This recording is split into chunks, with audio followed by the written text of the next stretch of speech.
George Stephenson 1825 সালে তার যুগান্তকারী প্রচেষ্টায় 27শে সেপ্টেম্বরে ইংল্যান্ডের স্কটটন থেকে ডার্লিংটন পর্যন্ত 25 কিলোমিটার দূরত্বের বিশ্বের প্রথম রেলওয়ে উদ্বোধন হয়।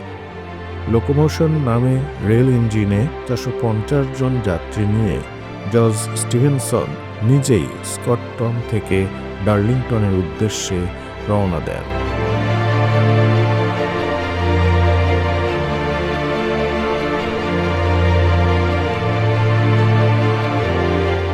এই রেল লাইনের গেজের দূরত্ব 4 ফুট 8.5 ইঞ্চি বা 1435 মিলিমিটার।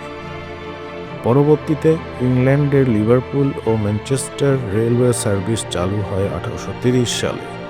এভাবেই পৃথিবীর মাঝে জনসাধারণের জন্য রেলের সূচনা ঘটে।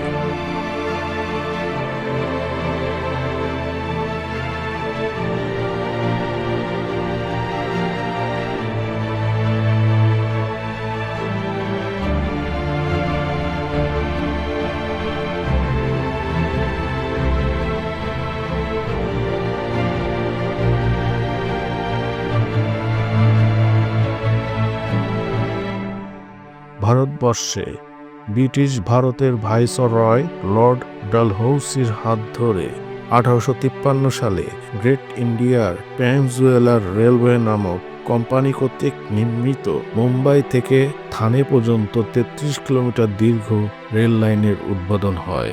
এটাই ছিল ব্রিটিশ ভারতের রেলওয়ের প্রথম যাত্রা।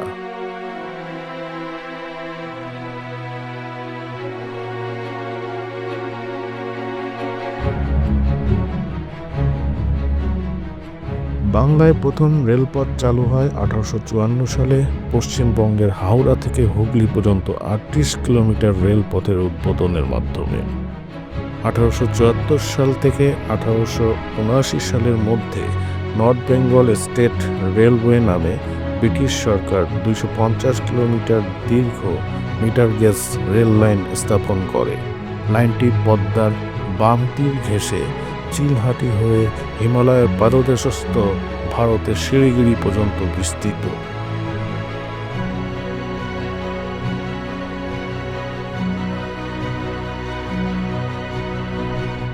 1862 সালের 15 নভেম্বর চুয়াডাঙ্গার দর্শনা থেকে কুষ্টিয়ার জগটি পর্যন্ত 53.11 কিলোমিটার দীর্ঘ 5 ফুট 6 ইঞ্চি সাইজের ব্রডগেজ লাইনের মাধ্যমে বাংলাদেশ ভূখণ্ডে প্রথম রেল চলাচল শুরু হয়। 1885 সালে 4 জানুয়ারি আরও 14.98 kilometre metre gauge rail line সম্প্রসারণ করে বেঙ্গল আসাম রেলওয়ের সঙ্গে যুক্ত করার প্রয়াস নেওয়া হয়। এটি ঢাকা থেকে নারায়ণগঞ্জ পর্যন্ত 14.98 কিলোমিটার মিটার গেজ লাইন। 1895 সালে 1 জুলাই চালু হয় দুটি রেল সার্ভিস। 149.89 কিলোমিটার দীর্ঘ চট্টগ্রাম কুমিল্লা রেলওয়ে এবং 50.89 কিলোমিটার দীর্ঘ লাকসাম চাঁদপুর রেলওয়ে এবং পরবর্তীতে কলকাতা থেকে উত্তরবঙ্গ এবং আসামের মধ্যে সরাসরি যোগাযোগের জন্য পদ্মার উপরে সেতু নির্মাণ তখন জরুরি হয়ে পড়ে। তারই প্রেক্ষাপটে লর্ড হার্ডিঞ্জের অবদানে 1915 সালের 4 মার্চ 2 লেন বিশিষ্ট হার্ডিঞ্জ ব্রিজ রেলওয়ে চলাচলের জন্য নির্মাণ করা হয়।